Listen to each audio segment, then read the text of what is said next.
What's going on, guys? We're trading Joe Cruz, Naked Principal, sitting in my office, and it's the end of the day. Slight little bit of a headache, but however, I felt like I had to make this video brought up today.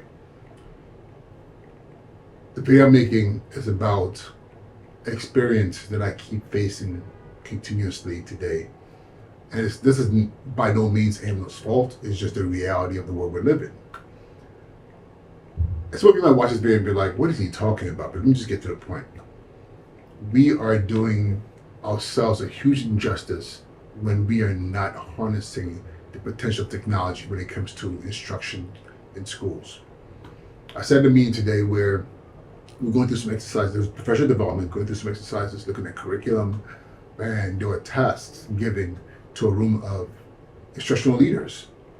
And in this room, we were asked to look at lessons, answers to particular questions. And one thing to know, and I'm sure you know this if you're an educator, if you have any understanding of what schooling looks like and how we learn, everyone in the room is going to see something different in a particular task. And yes, there will be commonalities. There will be certain things where we will all agree we see that thing.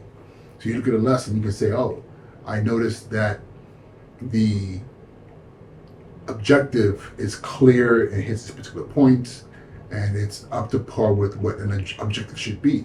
And based on across the room, you'll find agreement amongst instructional leaders. However, when you're looking deeper into a task, you might say, I noticed this, but I noticed this. Whoa, I didn't notice that. And this is where the problem comes. Because you're asking the human brain to master a particular thing. And the thing about mastery is this. If everyone could be a master, then we would all be masters. But what we seek most of the time is proficiency. That people are able to do a particular task. They're proficient enough to accomplish a task versus mastery. And this is why I say technology is such an equalizer. So as this task and these activities was going on, I was plugging in the data points, the lessons, what I'm being asked to look at into ChatGPT. And I was asking it the same question being asked to the whole entire room. And what came out of it within the instance of a tap and maybe not even 5 or 6 seconds later was a slew of responses to the task that was given to us, where eventually we had to do a T-chart, listing 2 columns of items.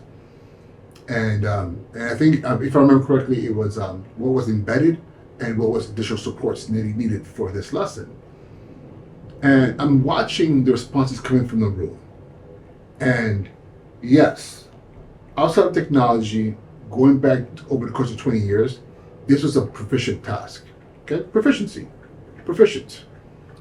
But did it push thinking that said, hey, these are the things we're looking for, without a question?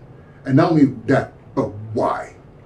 And not why coming from people in the room that might not be fully sure, or maybe some of them are sure, but some of them might not meet the level of certainty of the whys of why we need to do this particular task or why this outcome is important, versus ChatGPT giving me 2 columns that as I compared to what the human beings in the room put on the board, I was like, there was so much more that as I read that made sense that we should all be looking for when we are supporting teachers around curriculum that wasn't on that chart.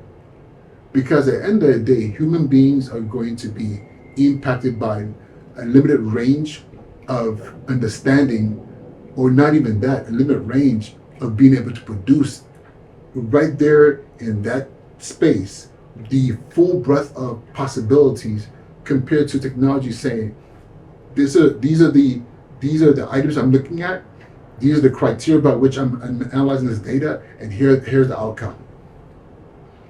Just like plugging in a math problem. You can give a math problem to a room of mathematicians, and they'll come up with the right answer. But when they come up with the right answer, it's faster than the calculator. not even the calculator, but the calculator still requires human beings to plug in the numbers. But a mid-range, difficult math problem given to a room of mathematicians with a calculator versus plugging that math problem to a computer, the outcomes might be the same, but one is going to be much faster, allowing the team of mathematicians to apply that content into whatever project they're working on in a much faster and much more efficient way. That's what I'm saying. And again, the thought process is that this is cheating or in some capacity, something is wrong with this. No, this is my stance. Give me the information so I can process it and in a much quicker way, make meaning of it, and then be able to apply it for an effective outcome.